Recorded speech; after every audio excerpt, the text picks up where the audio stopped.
রাজারহাটে যাত্রীবাহী বাস ব্রিজের রেলিং ভেঙে পড়ল খালে, আহত অনেকে। আপনাদের জানিয়ে রাখবো আরও একবার, রাজারহাটে যাত্রীবাহী বাস ব্রিজের রেলিং ভেঙে পড়ল খালে, আহত অনেকেই।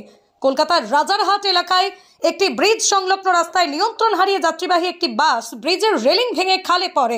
স্থানীয় সূত্রে জানা গেছে, বাসের চালক একটি অন্য বাসকে পাশ কাটাতে গিয়ে নিয়ন্ত্রণ হারিয়ে ব্রিজের রেলিং ভেঙে বাসটি খালে পড়ে যায়।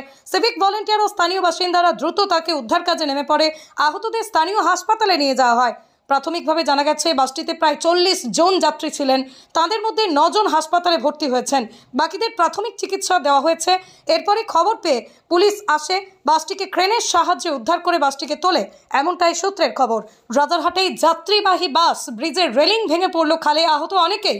কলকাতার রাজারহাট এলাকায় একটি ব্রিজ সংলগ্ন রাস্তায় নিয়ন্ত্রণ হারিয়ে যাত্রীবাহী একটি বাস ব্রিজের রেলিং ভেঙে খালে পড়ে, এমনটাই সূত্রের খবর। যদিও জানা যাচ্ছে যে খবর পেয়ে পুলিশ বাসটিকে ক্রেনের সাহায্যে তুলে নিয়ে যায়।